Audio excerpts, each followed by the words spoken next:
आपण पाहत आहात जनता न्यूज एक्सप्रेस। गेल्या 4 वर्षापासून राज्यातील अगदी लहान कॉन्ट्रॅक्टर पासून मोठ्या कॉन्ट्रॅक्टर मध्यम कॉन्ट्रॅक्टरांची देयकी ही प्रलंबित आहे।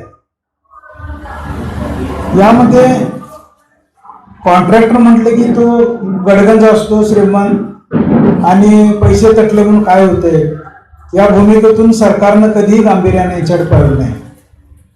विकास कामे आणि सरकारचा निधी याची सांगड आता गेली 40 वर्षे मी या व्यवसायाशी संबंधित आहे, पण याचा मेळ कधी बसत नव्हता। असं जरी असलं तरी गेल्या 4-5 वर्षांमधील जी लोकांची बिले थकीत आहेत अशी परिस्थिती आजपर्यंतच्या इतिहासात कधी आम्ही पाहिली नव्हती। जवळजवळ हजारो कोटी रुपये कंत्राटदारांची देयके द्यायची आहेत, पण कंत्राटदारांच्या मध्ये आक्रोश होता, पण तो आक्रोश कशा स्वरूपात बाहेर पडेल किंवा काढायचा आहे हे कॉन्ट्रॅक्टनं कळत नव्हतं। कारण तोंड दाबून मुख्याचा मार। कारण परवा आम्ही जे 14 तारखेला जे कोल्हापूरमध्ये अधिवेशन घेतलं त्याच्यामध्ये कॉन्ट्रॅक्टर्सनी, त्यामध्ये एक महिला कॉन्ट्रॅक्टर होती, एक तरुण कॉन्ट्रॅक्टर होता, या सगळ्यांनी आपलं मन मोकळं करून टाकलं आणि सरकारमध्ये ज्या पद्धतीने व्यवहार चालतो आणि सगळा व्यवहार हे सगळं सांभाळून सुद्धा कॉन्ट्रॅक्टरना बिलं मिळत नाहीत। आज तरुण वर्ग जो आहे तो मोठ्या प्रमाणावर या व्यवसायामध्ये आहे। मोठमोठे कॉन्ट्रॅक्टर हे अशा प्रकारची बिलं थांबली तर थोड्याफार प्रमाणात सोसू शकतात, पण त्या लहान मुलांच्यावर जे अगदीच कॉलेजमधून बाहेर पडलेत आणि सुशिक्षित बेरोजगार अभियंते आहेत त्यांच्यावर अतिशय हालाकीची परिस्थिती आलेली आहे। कर्जाचा डोंगर झाला आहे, घरावर जप्त्या आलेल्या आहेत त्यांच्या। अशा जिल्ह्याचे अध्यक्ष वेगवेगळ्या पातळीवर आम्ही आंदोलन करतो, पण त्याची सरकार कुठे दखल घेत नाही। त्यामुळं मग असा निर्णय झाला की सर्व संघटना मिळून एक फेडरेशन स्थापन करावं कोल्हापूरच्या याच्यात, आणि मग ते फेडरेशन स्थापन करायचं तर आज आम्ही पूर्ण महाराष्ट्रातले जेवढे जिल्हाध्यक्ष आहेत तेवढ्या सगळ्यांना इथं बोलवलं मुंबईला। मोठी कुठे घ्यायची तर मुंबईलाच घेऊन, मुंबईला सगळ्यांचं येणं होतं, अधिवेशन हे काही ना काही कामं असतात आणि येणं होतं, म्हणून मुंबईला मिटिंग घ्यायचं ठरलं। आज रोजी ती पत्रकार भवनमध्ये मिटिंग पार पडली, त्यात सर्वांमध्ये बापू लाड यांना फेडरेशनचे अध्यक्ष करण्यात आले। फेडरेशन स्थापन करून सर्व एकमूठ करून सरकारच्या विरोधात आवाज उठवावा आणि जी जवळपास 90,000 कोटी रुपयाची बिलं थकलेली आहे। जर खरंच देश अडचणीत आहे, शासन अडचणीत आहे, तर मग आम्ही सुद्धा सर्वजण आमचं देणं नाही दिलं म्हणून सरकारला देऊन टाकू एकदा, जर देश अडचणीत खरंच असेल तर। पण इकडं सांगतात की सरकारजवळ द्यायला पैसे नाही आणि तिकडे सरकार मोठमोठ्या योजना राबवत आहे, करोडो रुपयाचे टेंडर करत आहे। म्हणजे मग त्याच्यात आम्हाला आमच्या आजच्या मीटिंगमध्ये असं सगळ्यांचं म्हणणं आलं, सर्व जिल्हाध्यक्षांचं, की मोठ्या कॉन्ट्रॅक्टरला द्यायला सरकारजवळ पैसे आहेत। मोठे म्हणजे 2,000 कोटी, 5,000 कोटी, 200 कोटी, 500 कोटी, पण जे सर्वसामान्य सुबे पोरं आहे, याचं कुणाचं 10 लाखाचं बिल आहे, कुणाचं 20 लाखाचं आहे, कुणाचं 50 लाखाचं आहे, मग यांना संपवायचं षडयंत्र आहे का सरकारचं? आज सर्वांमध्ये हेच ठरलं की कुठे हे षडयंत्र तर नाही आहे, आणि त्यासाठी मग आम्हाला फेडरेशन स्थापन करण्याची वेळ आलेली आहे। आता आम्ही फेडरेशन स्थापन केलेलं आहे। लवकरात लवकर आम्ही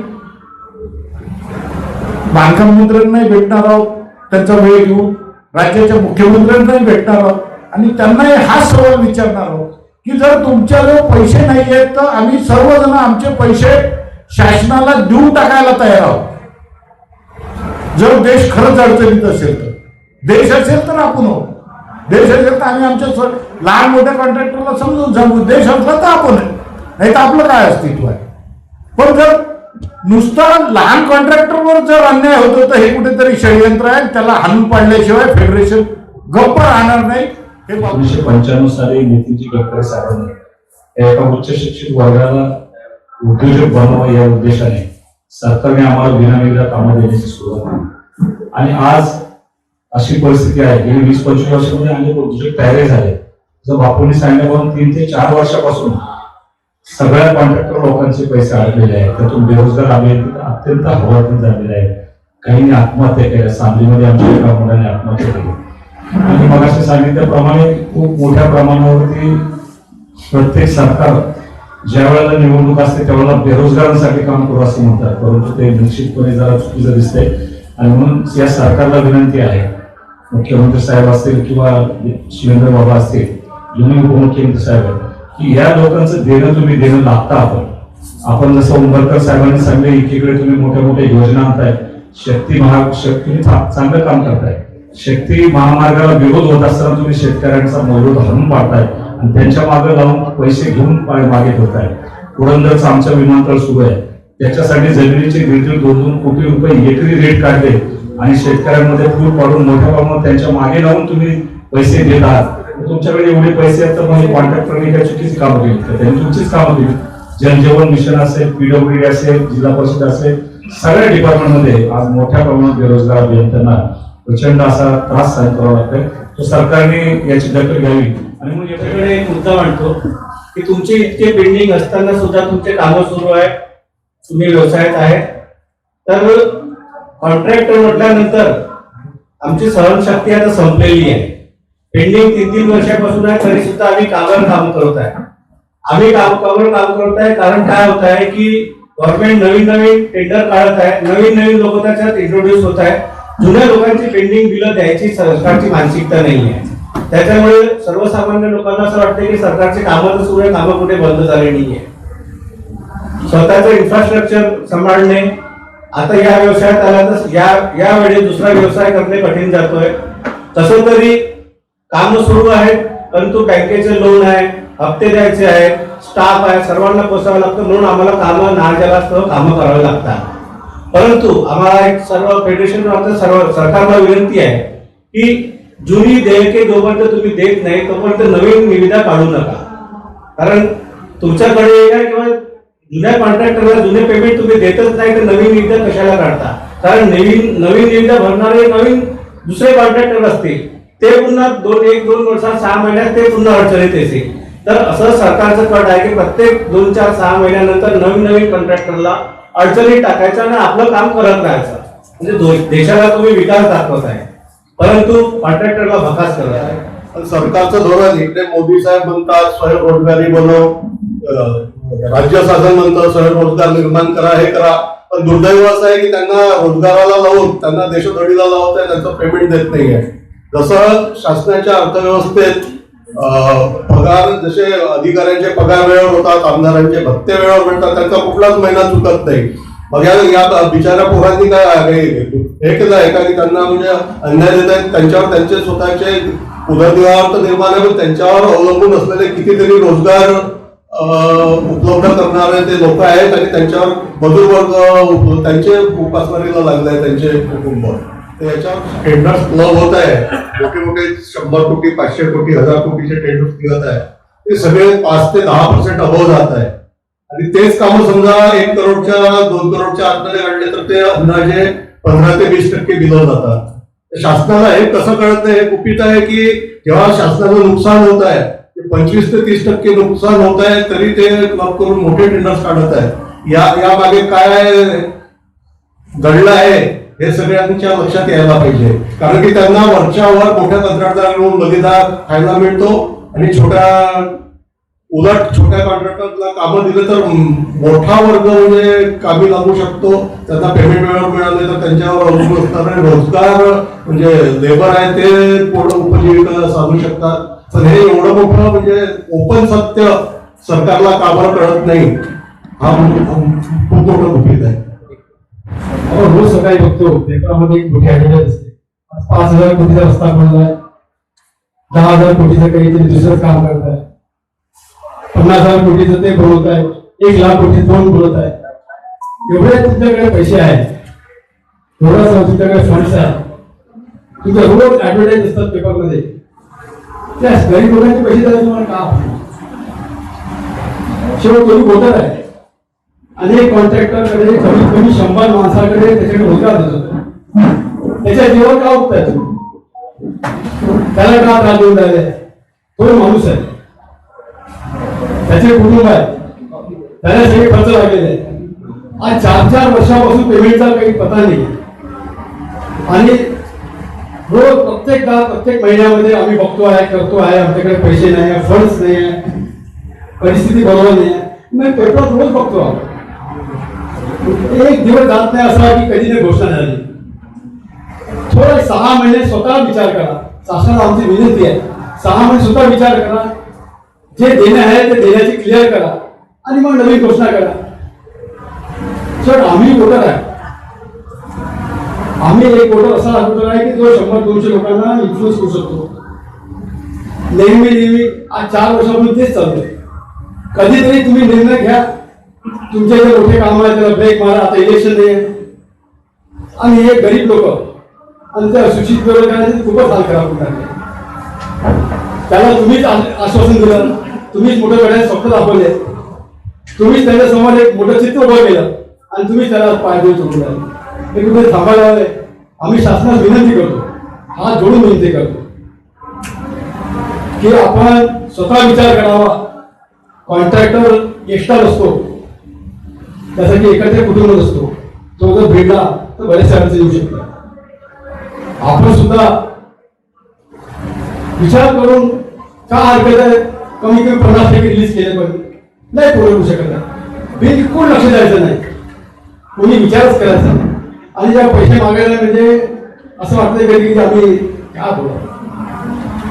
कुठे ना कुठं आपण नक्कीच आपल्या माध्यमातून हा विषय मांडावा आणि शासनचे हजारो कोटी, 10,000 कोटी, 1,00,000 कोटी, 50,000 कोटी ते घोषणा करतायत. ते सगळं सामावं 6 महिने. आणि हे जे देणेकरी आहेत, जे गरीब बिचारे गावागावातून काम करतायत, काही उमेदवारी करताय, जे बेरोजगार अभियंता आहे, जे बेरोजगार आहेत, तुमच्यासाठी महत्वाचा विषय आहे. तुम्ही नेहमी होता बेरोजगारासाठी आम्ही काम करतो, ते करून दाखवा. सगळीकडे देशामध्ये आज कुठेही तुम्ही परिस्थिती बघा तर सगळीकडे मोर्चे, उपोषण हे सर्व चालले. तर सरकारला विचार करण्याची गरज आहे की हे सर्व का चाललेलं आहे.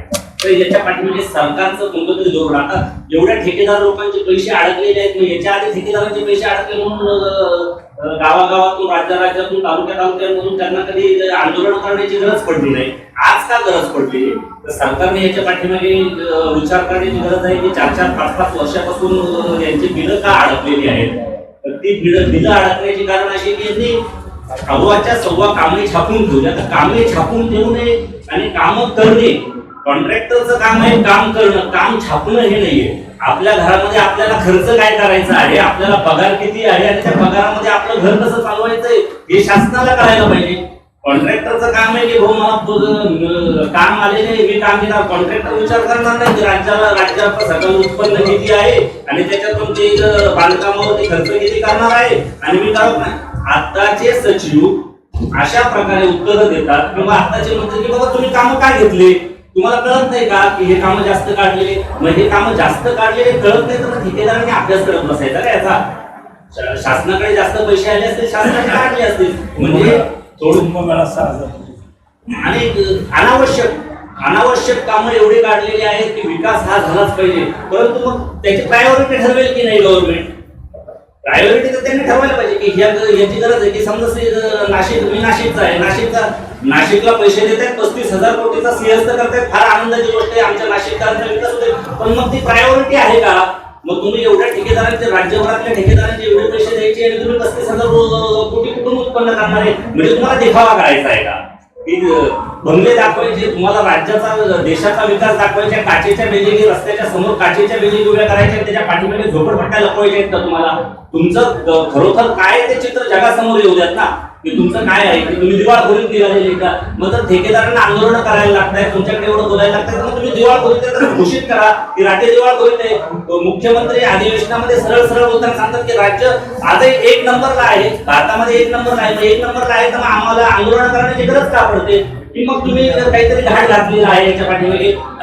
छोट्या मोठ्या कॉन्ट्रॅक्टर लोकांना संपवण्याचा घाट तर नाहीये आणि मोठमोठ्या उद्योगपतींच्या हातामध्ये ताळदंड द्यायचा नाही किंवा पीडब्ल्यूडी, जिल्हा परिषद, महानगरपालिका हे खाते सगळे गोठवून टाकायचे आणि तिथे सगळ्यांचं प्रायव्हेटायझेशन करायचं हे तरी गव्हर्नमेंटने डिक्लेअर करावं.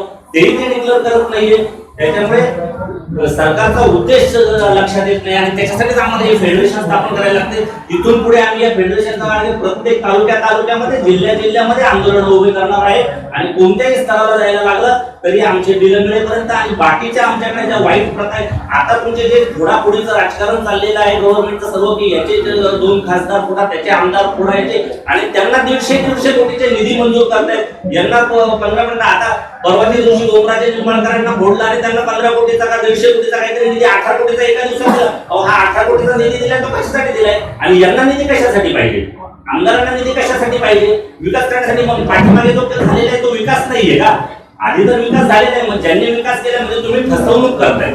सर्वसामान्य ठेकेदारांची तुम्ही फसवणूक केलेली आहे आणि आम्ही अशा प्रकारचं आंदोलन उभं करणार आहे की ह्या शासनावरती फसवणुकीचा गुन्हा दाखल केला पाहिजे. ज्यांनी हे कामं गेल्या 5 वर्षामध्ये अधिकचे कामं छापले 10 पट बजेट प्रोव्हिजनच्या 10 पट ज्यांनी कामं छापले त्यांच्यावरती ते त्यांना कारणीभूत असलेले मंत्री आणि त्यांना कारणीभूत असलेले सचिव यांच्यावरती गुन्हेगारीचा फसवणुकीचा गुन्हा दाखल झाला पाहिजे. क्लबिंग टेंडर हा एक प्रकार आहे. तर सर्व पत्रकारांनी पण इथं बघावं का हा क्लबिंग टेंडर सगळीकडे बोलतात. हा क्लबिंग टेंडर काय प्रकार आहे? तर यांना कोणत्याही प्रकारे काही न करता काय केलं जातं की शासन निर्णयामध्ये म्हटलेलं आहे की क्लब टेंडर कधी करता येतं. एखादा रस्ता जर 10 किलोमीटर पेक्षा जास्त लांबीचा रस्ता असेल आणि त्याच्यामध्ये जर वेगवेगळ्या तुकड्याचे एस्टिमेट तयार केलेले असतील ना तर त्याचा एक क्लब टेंडर बोलावं कारण त्याच्यामध्ये खर्च असेल. परंतु त्यांनी या क्लब टेंडरचा अर्थ त्यांना पाहिजे तसा काढतात आणि क्लब टेंडर कसं करतात. एका तालुक्याचं हे टेंडर त्या तालुक्याचं एक टेंडर त्या तालुक्याचे 3 तालुक्यातले 2 किलोमीटर 1 किलोमीटर एकत्र करून 100 कोटी 200 कोटी 500 कोटीचे कामं काढतात देतात आणि मग ते एवढ्या मोठ्या प्रमाणामध्ये काढल्यावर सर्वसामान्य ठेकेदारांनी काय कामं करायचे? ते तर बेरोजगार होऊन बसले. तर त्यांना पहिले पैसे दिलेले नाही नवीन कामं पण नाही आणि काहीच नाही. पहिली गोष्ट सरकारी ठेकेदारी जन्माला याच्यासाठी आलेली आहे की या लोकांना रोजगार मिळावा. त्याच्यामध्ये त्यांच्यावरती निर्भर जे लोक आहेत सप्लायर्स आहेत लेबर्स आहेत यांनाच लोकली रोजगार मिळेल म्हणून ही ठेकेदारी पद्धत अंमलात आलेली आहे. पण आता काय नाही झालं. आता बाहेरचा कोणी पण ठेकेदार आपल्या जिल्ह्यामध्ये येणार तो 500 कोटीचं काम करणार. आमच्या जिल्ह्यामध्ये जर एक काम 500 कोटीचं जर निघाला ना तर 500 कोटीचं काम करायला लायबलच माणूस नाहीये. कारण काय 500 कोटीचं काम काढलंय मग कोणतरी एखादा माणूस आणून बसवणार आणि त्याला 500 कोटीचं काम देणार. अशा प्रकारे सर्व चाललेलं आहे आणि मग हे सगळ्यांनी विचार करण्याची गरज आहे का हे 500 कोटीचे कामं काढून कुणाचा विकास करताय? हा खरोखर तिथल्या लोकांचा रोजगार देऊन विकास करायचा आहे की त्यांचा स्वतःचा विकास करताय हे पण विचार करण्याची गोष्ट आहे. तुम्हाला सगळा मी डाटा देऊ शकतो. एक 2019-20 च्या आधीची गोष्ट आणि 19-20च्या नंतरची गोष्ट. आता त्यावेळेस कोणतं सरकार होतं काय सरकार होतं याचा तुम्ही विचार करा आणि तिथून आधीचे जराशे जा तुम्ही माहितीच्या अधिकारामध्ये सर्व मिळवा कागदपत्र की त्या आधीचे टेंडर काय पद्धतीने जात होते आणि 1921 नंतर राज्यावरती काय असा पाऊस पडला आणि एवढे मोठे टेंडर निघायला लागले आणि सगळे टेंडर आगामध्ये का जायला लागले. सिस्टीम आहे ना ही ऑनलाईन आहे. त्याच्यामध्ये आमचं म्हणणं नाही त्याच्यामध्ये कोणीही भाग घ्यावा जो कमी रेट परंतु मग त्या पद्धतीने कॉम्पिटिशन होत आहेत का टेंडरमध्ये. मग कमीत कमी कॉम्पिटिशन झालं तर शासनाचा जर पैसा वाचत असेल तर समजू शकतो. तो सर्वसामान्य गोरगरिबांचा जनतेचा पैसा आहे तो जर बिलोने कामं केले आणि त्यांचा वाचला तर आनंदाची गोष्ट आहे. त्याच्यामधून कामं जास्त दिसतील. परंतु जर बाहेरचे कॉन्ट्रॅक्टर काही हेतूने जर कुणी नेमत असेल इथे ठेकेदार नेमला जात नाही. ठेकेदार काम मिळवत असतो हे लक्षात घ्या. ऑनलाईन टेंडर आहे ते कॉम्पिटिशनने जातं आणि काम देतात. तर मग ती विचार करण्याची गोष्ट गुजरातचा माणूस येऊन काम घेतोय का नेमणूक होते त्याची करण्यासाठी हे पण बघायला पाहिजे. तर त्यांच्या नेमणुका होत आहेत आता सध्या. आता सध्या टेंडर प्रोसिजर मध्ये असे आहे की त्या कॉन्ट्रॅक्टर नेमला जातो आणि कॉन्ट्रॅक्टर नेमायचा अधिकार कुणालाही नाहीये लोकशाहीमध्ये. यापुढे सरकार जर योग्य पावलं जर सरकारनं उचलली नाही तर राज्यामध्ये मोठं आंदोलन निर्माण करण्यात येईल. मागा आम्ही अधिवेशनात सुद्धा बोललो की सार्वजनिक बांधकाम खात्याचे जे आता आम्हाला मंत्री मिळालेले आहेत ते राजे मिळाले म्हणजे छत्रपतीचे थेट वंश समजले जातात आणि राजाला जर प्रजेची किंमत कळत नसेल यातना समजत नसेल तर आगामी काळामध्ये आम्ही सार्वजनिक बांधकामची जास्त देणी आहेत मोठ्या प्रमाणावर.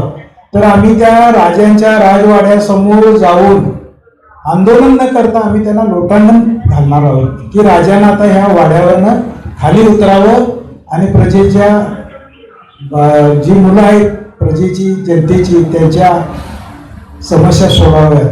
हे आमचं आगामी मोठं आंदोलन आमचं असणार आहे. त्यानंतर वेगवेगळ्या ज्या विभागाकडून येणे त्या सुद्धा मंत्र्यांच्या बाबतीत आम्हाला कठोर पावलं उचलावं लागतील.